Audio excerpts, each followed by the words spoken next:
Viewers ਫੇਰ ਦੁਆਰਾ ਤੁਹਾਡਾ ਸਵਾਗਤ ਹੈ ਪ੍ਰੋਗਰਾਮ ਸੱਚੋ ਸੱਚ ਵਿੱਚ। ਜੀ ਡਾਕਟਰ ਸਾਹਿਬ, ਸਾਡੀ ਪਹਿਲੀ ਈਮੇਲ ਆਈ ਹੈ ਨਨਕਾਣਾ ਸਾਹਿਬ ਤੋਂ ਪਾਕਿਸਤਾਨ ਤੋਂ ਵੀਰ ਜਾਸਰ ਮਲਕ ਜੀ ਦੀ। ਇਹ ਲਿਖਦੇ ਹਨ, अस्सलाम वालेकुम ਡਾਕਟਰ ਅਮਰਜੀਤ ਸਿੰਘ ਜੀ। ਵਾਲੇਕੁਮ ਸਲਾਮ। ਮੈਂ ਆਸ ਕਰਦਾ ਹਾਂ ਕਿ ਤੁਹਾਡਾ ਵਕਤ ਬੜਾ ਵਧੀਆ ਗੁਜ਼ਰਿਆ ਹੋਵੇਗਾ। ਤੁਸੀਂ ਇੱਕ ਮਹਾਨ ਬੁੱਧੀਜੀਵੀ ਹੋ, ਸਿਰਫ ਸਿੱਖਾਂ ਦੇ ਹੀ ਨਹੀਂ ਪਾਕਿਸਤਾਨੀਆਂ ਦੇ ਵੀ, ਜਿਹੜੇ ਕਿ ਤੁਹਾਨੂੰ ਸੁਣਦੇ ਹਨ।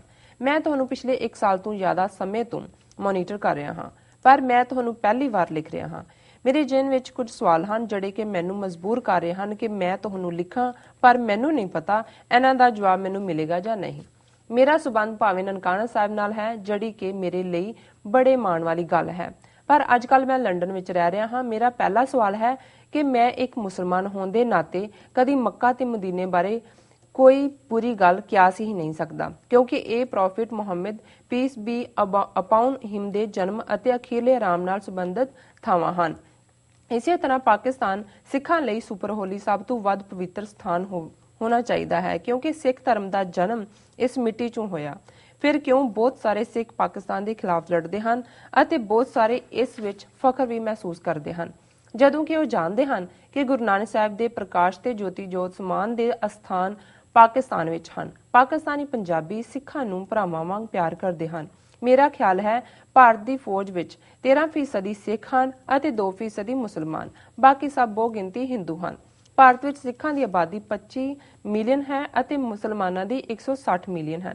ਇਸ ਤੋਂ ਸਾਬਿਤ ਹੁੰਦਾ ਹੈ ਕਿ ਸਿੱਖ ਕਿਵੇਂ ਵੱਧ ਚੜ ਕੇ ਫੌਜ ਵਿੱਚ ਸ਼ਾਮਿਲ ਹੁੰਦੇ ਹਨ।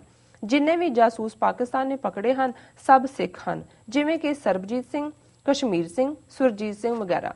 ਮੈਨੂੰ ਸਮਝ ਨਹੀਂ ਆਉਂਦਾ ਕਿ ਸਿੱਖ ਹਿੰਦੂਆਂ ਦੀ ਢਾਲ ਕਿਉਂ ਬਣਦੇ ਹਨ। ਜੇ ਸਿੱਖਾਂ ਨੂੰ ਆਜ਼ਾਦੀ ਮਿਲਦੀ ਹੈ ਤਾਂ ਉਹ ਆਜ਼ਾਦੀ ਨਾਲ ਪਾਕਿਸਤਾਨ ਦੀ ਯਾਤਰਾ ਕਰ ਸਕਦੇ ਹਨ ਅਤੇ ਉੱਥੇ ਰਹਿ ਸਕਦੇ ਹਨ। ਨਨਕਾਣਾ ਸਾਹਿਬ, ਸੱਚਾ ਸੌਦਾ, ਪੰਜਾ ਸਾਹਿਬ ਅਤੇ ਪਾਕਿਸਤਾਨ ਵਿੱਚ ਮੌਜੂਦ ਹੋਰ ਗੁਰਦੁਆਰਿਆਂ ਦੇ ਦਰਸ਼ਨ ਦੀਦਾਰ ਕਰ ਸਕਦੇ ਹਨ। ਕੀ ਤੁਸੀਂ ਮੇਰੇ ਨਾਲ ਸਹਿਮਤ ਹੋ? 1984 ਦੇ ਸਿੱਖਾਂ ਦੇ ਘੱਲੂਘਾਰੇ ਸਮੇਂ ਬਹੁਤ ਸਾਰੇ ਸਿੱਖ ਪਾਕਿਸਤਾਨ ਆਏ, ਪਾਕਿਸਤਾਨੀ ਪਾਸਪੋਰਟ ਹਾਸਲ ਕੀਤੇ ਅਤੇ ਯੂਰਪ, ਕੈਨੇਡਾ ਆਦਿ ਵਿੱਚ ਚਲੇ ਗਏ। ਮੈਨੂੰ ਇਹ ਗੱਲ ਪਾਕਿਸਤਾਨ ਦੇ ਇੱਕ ਸਾਬਕਾ ਫੌਜੀ ਅਫਸਰ ਨੇ ਦੱਸੀ ਸੀ।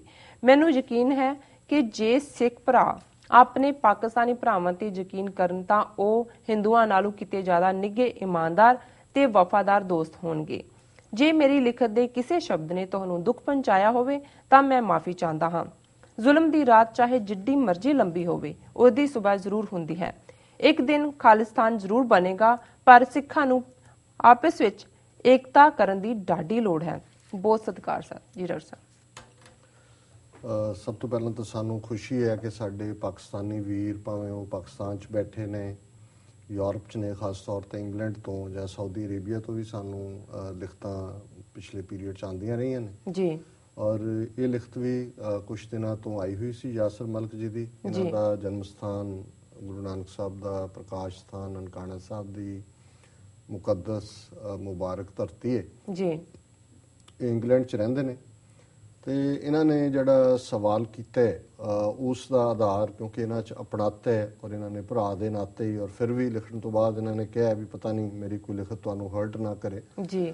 ਨਹੀਂ ਆਪਣੇ ਯਾਸਰ ਜੀ, ਕੋਈ ਹਰਟ ਵਾਲੀ ਗੱਲ ਨਹੀਂ ਹੈ। ਔਰ ਮੈਂ ਹਮੇਸ਼ਾ ਇਹ ਗੱਲ, ਜਿਹੜੇ ਸਾਡੇ ਵੈਲ ਵਿਸ਼ਰ ਜਾਂ ਦੋਸਤ ਨੇ ਪਾਕਿਸਤਾਨੀ ਇੰਟੈਲੈਕਚੁਅਲਸ, ਪ੍ਰੋਫੈਸਰ ਜਾਂ ਸਧਾਰਨ ਸ਼ਹਿਰੀ ਵੀ, ਜਦੋਂ ਵੀ ਮੇਰੇ ਨਾਲ ਇੰਟਰੈਕਸ਼ਨ ਹੁੰਦਾ ਹੈ, ਮੈਂ ਉਹਨਾਂ ਨੂੰ ਕਹਿੰਦਾ ਵੀ ਹੁਣ ਉਹ ਸਮਾਂ ਆ ਗਿਆ ਵੀ ਅਸੀਂ ਜਿਹੜੀਆਂ ਉੱਪਰਲੀਆਂ ਇੱਕ ਦੂਜੇ ਨੂੰ ਵਧਾਈਆਂ ਜਾਂ ਇੱਕ ਦੂਜੇ ਨੂੰ ਸਰਾਹਣ ਵਾਲੀਆਂ ਗੱਲਾਂ ਨੇ, ਇੱਕ ਦੂਜੇ ਨੂੰ ਮਿਲਦੇ ਹਾਂ ਅਸੀਂ ਚਾਅ ਦੇ ਨਾਲ, ਇਸ ਤੋਂ ਡੂੰਘਾ ਜਾ ਕੇ ਵੀ ਥੋੜਾ ਦੇਖੀਏ। ਹੁਣ ਜੀ ਅਸੀਂ ਇਮਾਨਦਾਰੀ ਨਾਲ ਐਨਾਲਾਈਜ਼ ਕਰੀਏ, ਇਮਾਨਦਾਰੀ ਦੇ ਨਾਲ ਪੜਚੋਲ ਕਰੀਏ ਬੀਤੇ ਦੇ ਵਿੱਚ ਵੀ ਕਿੱਥੇ ਕੀ ਗਲਤੀ ਹੋਈ ਜੀ, ਔਰ ਉਹਨੂੰ ਐਡਮਿਟ ਕਰੀਏ ਕਿ ਵੀ ਕਿਹੜੇ ਕਿਹੜੇ ਫਲॉ ਨੇ, ਕਿਹੜੀਆਂ ਕਿਹੜੀਆਂ ਸਾਡੀਆਂ ਕਮਜ਼ੋਰੀਆਂ ਨੇ ਜਿਹੜੀਆਂ ਸਾਨੂੰ ਇੱਕ ਦੂਸਰੇ ਤੋਂ ਕਈ ਵਾਰੀ ਦੂਰ ਕਰਦੀਆਂ ਜੀ, ਕਈ ਵਾਰ ਨਫ਼ਰਤ ਪੈਦਾ ਕਰਦੀਆਂ, ਔਰ ਕਈ ਵਾਰ ਅਸੀਂ ਦੁਸ਼ਮਣੀ ਦੀ ਹੱਦ ਤੱਕ ਵੀ ਜਾਂਦੇ ਜੀ ਜੀ। ਔਰ 47 ਦਾ ਦੌਰ ਜਿਹੜਾ ਇੱਕ ਪਾਗਲਪਨ ਹੈ ਜਿਹਦੀ ਕੋਈ ਜਸਟੀਫਿਕੇਸ਼ਨ ਨਹੀਂ ਹੈ ਦੋਨਾਂ ਪਾਸਿਆਂ ਤੋਂ ਹੀ, ਕਿ ਜਿਵੇਂ ਅਸੀਂ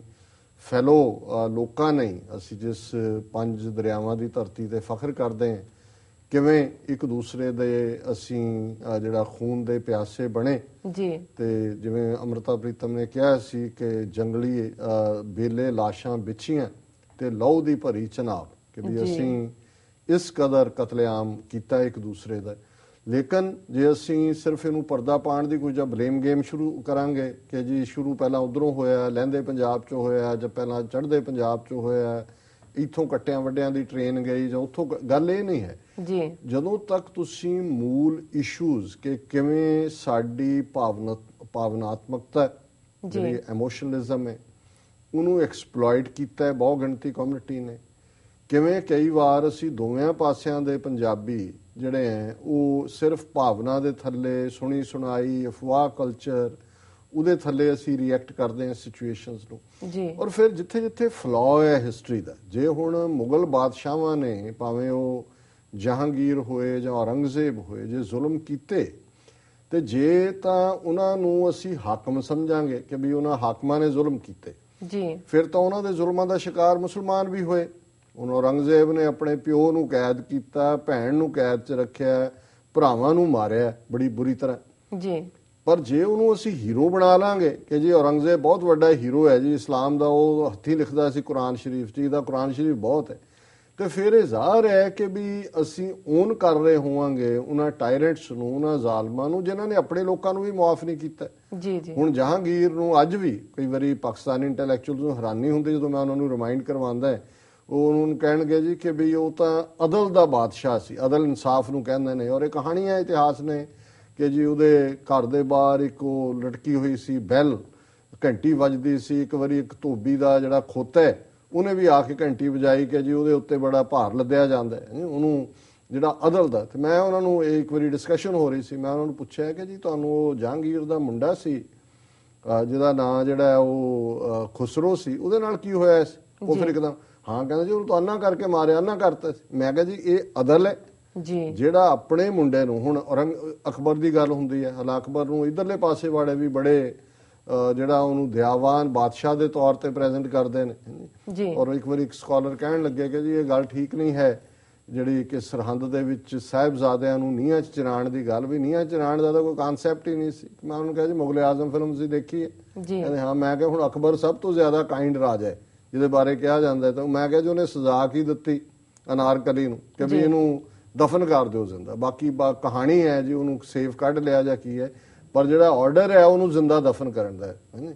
ਸੋ ਉਹ ਜਿਹੜਾ ਹੁਣ ਦਫਨ ਕਰ ਜੇ ਕਨਸੈਪਟ ਹੋਏਗਾ ਚਿਣਨ ਦਾ, ਇਹੀ ਗੱਲ। ਸੋ ਮੈਂ ਇਹ ਸਮਝਦਾ ਵੀ ਪਹਿਲਾ ਪਾਰਟ ਤਾਂ ਅਸੀਂ ਹਿਸਟਰੀ ਦੇ ਵਿੱਚ ਜਿੱਥੇ ਜਿਹੜਾ ਫਲॉ ਉਹਨਾਂ ਨੂੰ ਅਸੀਂ ਓਨ ਨਾ ਕਰੀਏ। ਜਿਹੜੇ ਟਾਇਰੈਂਟ ਜ਼ਾਲਮ ਹੁੰਦਾ, ਉਹਦਾ ਕੋਈ ਮਜ਼ਹਬ ਨਹੀਂ ਹੁੰਦਾ ਜੀ ਜੀ। ਔਰ ਸੰਭਵ ਹੈ ਕਿ ਜਿਹੜੇ ਸਿੱਖ ਬਾਦਸ਼ਾਹ ਸਿੱਖ ਰਾਜੇ ਬਣੇ ਉਹਨਾਂ ਨੇ ਵੀ ਜ਼ਿਆਦਤੀਆਂ ਕੀਤੀਆਂ, ਹੁਣ ਉਹਨਾਂ ਨੂੰ ਅਸੀਂ ਪੰਥ ਦੇ ਨਾਂ ਥੱਲੇ ਜਸਟੀਫਾਈ ਨਹੀਂ ਕਰਾਂਗੇ, ਜਿਹੜੀ ਗੱਲ ਗਲਤ ਹੈ। ਔਰ ਇਹ ਮੈਂ ਸਮਝਦਾ ਵੀ ਪਹਿਲਾ ਪਾਰਟ ਤਾਂ ਇਹ ਹੈ। ਹੁਣ ਮੈਂ ਉਹਨਾਂ ਦੇ ਅਸਲੀ ਗੱਲ ਵੱਲ ਆਵਾਂ ਕਿ ਉਹਨਾਂ ਨੇ ਜਿਹੜਾ ਸਵਾਲ ਤਾਂ ਉਹਨਾਂ ਨੇ ਇੱਥੋਂ ਹੀ ਸ਼ੁਰੂ ਕੀਤਾ ਕਿ ਵੀ ਮੱਕਾ ਤੇ ਮਦੀਨਾ। ਮੱਕਾ ਉਹ ਹੈ ਜਿੱਥੇ ਹਜ਼ਰਤ ਸਾਹਿਬ ਦਾ ਜਨਮ ਹੋਇਆ, ਮਦੀਨਾ ਇਹ ਹੈ ਜਿੱਥੇ ਉਹ ਆਰਾਮ ਫਰਮਾ ਰਹੇ ਨੇ, ਉਹਨਾਂ ਨੇ ਅਖੀਰਲੇ ਸਾਹ ਲਏ ਜੀ।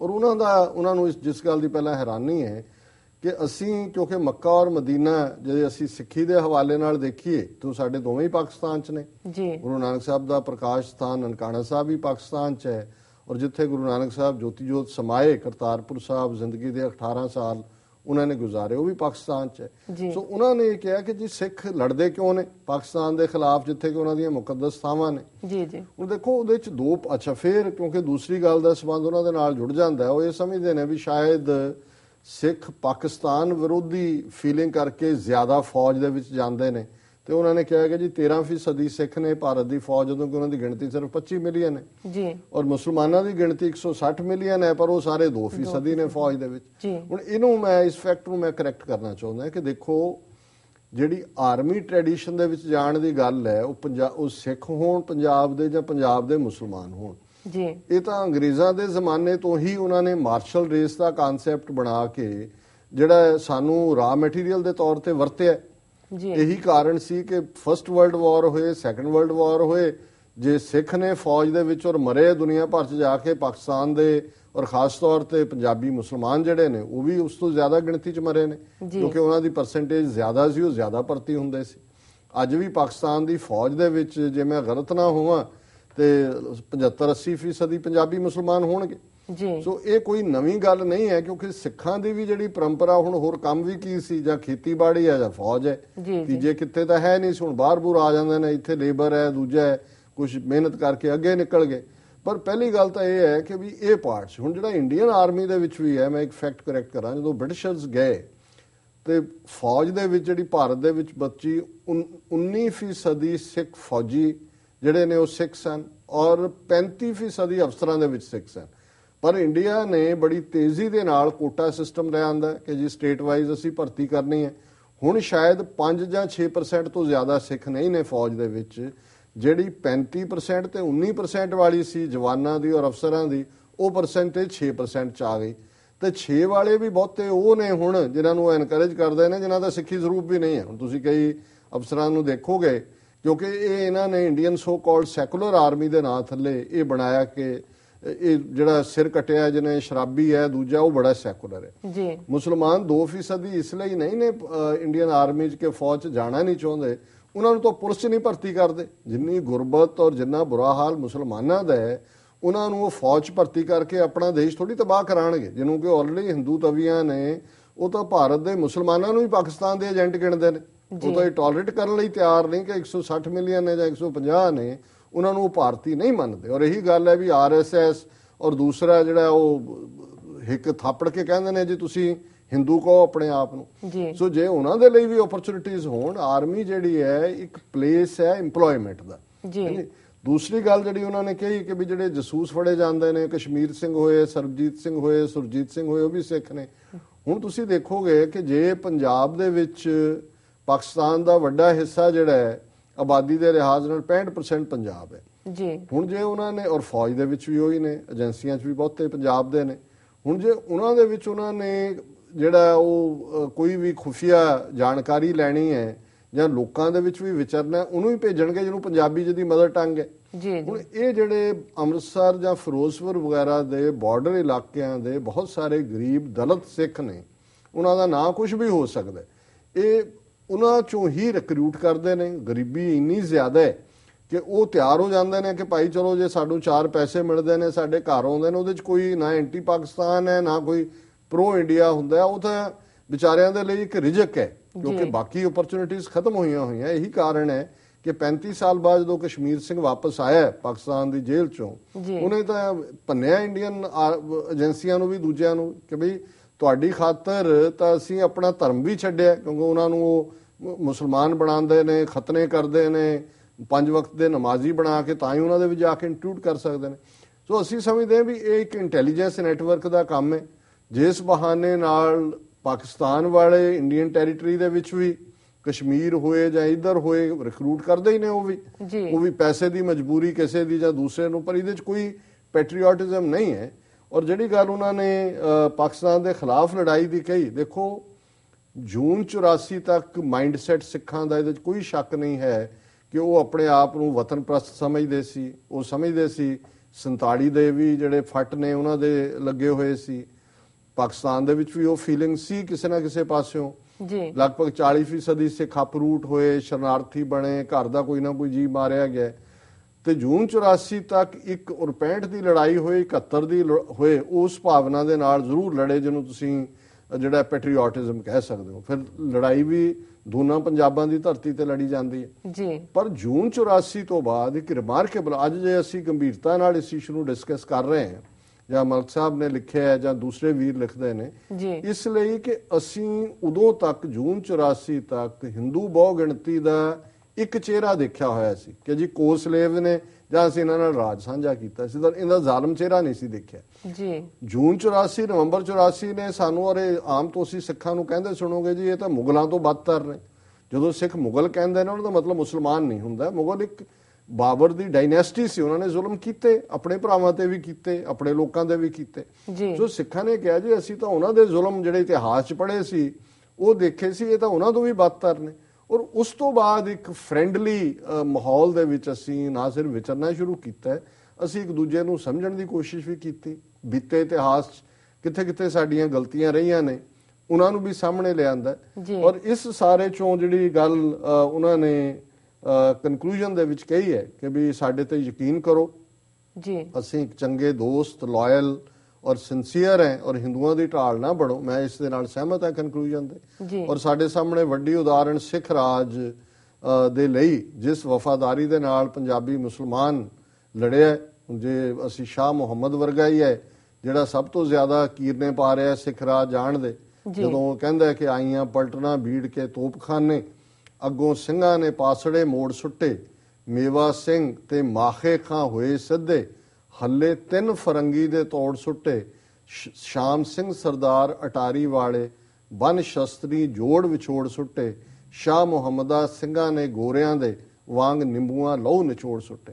ਹੁਣ ਮੇਵਾ ਸਿੰਘ ਤੇ ਮਾਖੇ ਖਾਂ 2 ਤੋਪਖਾਨੇ ਦੇ ਇੰਚਾਰਜ ਸਾਲਮ ਨੇ।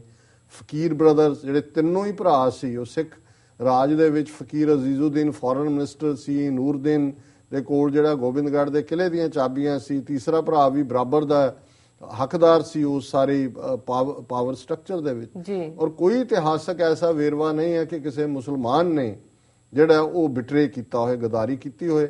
ਡੋਗਰਿਆਂ ਨੇ ਕੀ ਕੀਤਾ, ਜਿਹੜੇ ਧਿਆਨ ਸਿੰਘ, ਗੁਲਾਬ ਸਿੰਘ, ਸੁਚੇਤ ਸਿੰਘ, ਯੂਪੀ ਦੇ ਮਿਸ਼ਰਾਂ ਨੇ ਕੀ ਕੀਤਾ, ਇਹ ਇਤਿਹਾਸ ਦਾ ਹਿੱਸਾ ਹੈ। ਔਰ ਉਹਨਾਂ ਨੇ ਅਖੀਰ ਦੇ ਵਿੱਚ ਕਨਕਲੂਡ ਕੀਤਾ ਹੈ ਕਿ ਵੀ ਜਿਹੜਾ ਉਹ ਜ਼ੁਲਮ ਦੀ ਰਾਤ ਕਦੇ ਮੁੱਕਦੀ ਹੈ ਔਰ ਆਜ਼ਾਦੀ ਦਾ ਸੂਰਜ ਚੜ੍ਹੇਗਾ। ਔਰ ਉਹਨਾਂ ਨੇ ਸਾਨੂੰ ਇਹ ਕਿਹਾ ਵੀ ਯਕੀਨ ਰੱਖੋ ਖਾਲਿਸਤਾਨ ਬਣੇਗਾ, ਪਰ ਆਪਸੀ ਏਕਤਾ ਕਰਨ ਦੀ ਲੋੜ ਹੈ। ਅਸੀਂ ਇਸ ਕਨਕਲੂਜਨ ਦੇ ਨਾਲ ਵੀ ਸਹਿਮਤ ਹੈ ਔਰ ਅਸੀਂ ਸਮਝਦੇ ਹਾਂ ਕਿ ਵੀ ਭਾਈਜਾਨ ਨੇ ਇੱਕ ਬੜੇ ਇੰਪੋਰਟੈਂਟ ਇਸ਼ੂ ਨੂੰ, ਔਰ ਜ਼ਾਹਰ ਹੈ ਜਦੋਂ ਵੀ ਕੋਈ ਦੇਖੇਗਾ, ਜਦ ਜੋ ਸੁਣਦਾ ਹੈ ਜਾਂ ਪੜ੍ਹਦਾ ਹੈ, ਗੱਲ ਸਾਹਮਣੇ ਆਉਂਦੀ ਹੈ ਕਿ ਵੀ ਪਤਾ ਨਹੀਂ ਕਿਉਂ ਇਹ ਹੌਸਟਿਲਿਟੀ ਹੈ, ਲੇਕਿਨ ਮੈਂ ਸਮਝਦਾ ਵੀ ਬਹੁਤ ਕੁਝ ਬਦਲਿਆ ਪਿਛਲੇ 30 ਸਾਲ 'ਚ। ਜੂਨ 84 ਤੋਂ ਬਾਅਦ ਅਸੀਂ ਆਪਣੇ ਜਿਹੜਾ ਸਾਇਆ ਮੁਲਕ ਦੇ ਤੌਰ ਤੇ ਦੇਖਦੇ ਹਾਂ ਕਿ ਖਾਲਿਸਤਾਨ ਦਾ ਗੁਆਂਢੀ ਪਾਕਿਸਤਾਨ ਹੈ। ਪਾਕਿਸਤਾਨੀ ਲੋਕਾਂ ਦੀ ਮੁਹੱਬਤ ਪੰਜਾਬ ਦੇ ਵਿੱਚ ਹੋਏ ਔਰ ਕੁੱਲ ਮਿਲਾ ਕੇ ਜਿਸ ਤਰੀਕੇ ਦੇ ਨਾਲ ਇਹ ਸਾਰਾ ਹੋਇਆ। ਬਾਕੀ ਜੂਨ 84 ਤੋਂ ਬਾਅਦ ਜਿਹੜੇ ਗਏ ਉਹ ਪਾਕਿਸਤਾਨ ਦੀ ਲੀਡਰਸ਼ਿਪ ਕੋ ਬਹੁਤ ਸਿਆਣੀ ਨਹੀਂ ਸੀ, ਉਹਨੂੰ ਹੈਂਡਲ ਨਹੀਂ ਕਰ ਸਕੇ ਪ੍ਰੋਪਰਲੀ। ਔਰ ਇਹ ਕੋਈ ਬਹੁਤਾ ਦਾਵਾ ਠੀਕ ਨਹੀਂ ਹੈ ਵੀ ਉਹ ਪਾਕਿਸਤਾਨੀ ਪਾਸਪੋਰਟਾਂ ਦੇ ਬਾਹਰ ਆਏ, ਕਿਸੇ ਦੀ ਥੋੜੀ ਬਹੁਤ ਮਦਦ ਕੀਤੀ ਹੋਏਗੀ। ਲੇਕਿਨ ਇਹਦੇ ਬਾਵਜੂਦ ਅਸੀਂ ਸਮਝਦੇ ਹਾਂ ਵੀ ਲੋਕਾਂ ਦੀ ਗੁੱਡਵਿਲ ਹਮੇਸ਼ਾ ਰਹੀ ਹੈ। ਉਹਨਾਂ ਦੀ ਸਰਕਾਰ ਜਾਂ ਫੌਜ ਜਾਂ ਦੂਜਿਆਂ ਨੂੰ ਸ਼ਾਇਦ ਹੁਣ ਸਿੱਖ ਫੈਕਟਰ ਦੀ ਅਹਿਮੀਅਤ ਦੀ ਸਮਝ ਆਈ ਹੋਏ। ਜੇ ਕਿਤੇ ਜੂਨ 84 ਚ ਆਈ ਹੁੰਦੀ ਤੇ ਸ਼ਾਇਦ ਫਿਰ ਜਿਵੇਂ ਹੁਣ ਰਸ਼ੀਆ ਨੇ ਕ੍ਰਾਈਮੀਆ ਲਿਬਰੇਟ ਵੀ ਕਰਾ ਦਿੱਤਾ ਹੈ, ਉਹਨੂੰ ਰੈਕਗਨਾਈਜ਼ ਵੀ ਕਰ ਲਿਆ ਹੈ, ਬਰਾਬਰ ਦਾ ਉਹਨੂੰ ਦੇਸ਼ ਵੀ ਬਣਾ ਲਿਆ ਔਰ ਰਸ਼ੀਆ ਦੇ ਨਾਲ ਜੁਆਇਨ ਕਰਨ ਦੀ ਲਾਈਨ ਵੀ ਲੈ ਲਈ। ਸੋ ਜੇ ਪਾਕਿਸਤਾਨ ਉਸ ਪੀਰੀਅਡ ਦੇ ਵਿੱਚ ਕੋਈ ਥੋੜਾ ਦਮਖਮ ਰੱਖਦਾ ਹੈ ਤੇ ਫਿਰ ਜਿਵੇਂ ਇੰਡੀਆ ਨੇ ਜੋ ਬੰਗਲਾਦੇਸ਼ 'ਚ ਕੀਤਾ ਸੀ ਉਹ ਪਾਕਿਸਤਾਨ ਰਿਪੀਟ ਕਰ ਸਕਦਾ ਸੀ। ਪਰ ਚਲੋ ਉਹ ਵਕਤ ਤਾਂ ਗਿਆ। ਹੁਣ ਅਸੀਂ ਜ਼ਰੂਰ ਕਾਊਂਟ ਕਰਦੇ ਹਾਂ ਆਪਣੇ ਭਰਾਵਾਂ ਦੀ ਗੁੱਡਵਿਲ ਦੇ ਉੱਤੇ ਵੀ ਔਰ ਆਸ ਕਰਦੇ ਹਾਂ ਕਿ ਪਾਕਿਸਤਾਨ ਦਾ ਜਿਹੜਾ ਓਵਰਆਲ ਸਿਸਟਮ ਹੈ ਉਹ ਸਿੱਖ ਫੈਕਟਰ ਦੀ ਅਹਿਮੀਅਤ ਨੂੰ ਸਮਝਣਗੇ। ਸੋ ਇਹਨਾਂ ਦਾ ਬਹੁਤ ਬਹੁਤ ਧੰਨਵਾਦ, ਇਹਨਾਂ ਨੇ ਸਾਨੂੰ ਲਿਖਿਆ। ਜੀ ਡਾਕਟਰ ਸਾਹਿਬ, ਇਸ਼ਾਰਾ ਹੋ ਗਿਆ ਬ੍ਰੇਕ ਤੇ ਜਾਣ ਦਾ। ਵੀਅਰਸ ਸਾਡੇ ਨਾਲ ਇਸ ਤਰ੍ਹਾਂ ਬਣੇ ਰਹੋ, ਮਿਲਦੇ ਹਾਂ ਛੋਟੇ ਬ੍ਰੇਕ ਤੋਂ ਬਾਅਦ।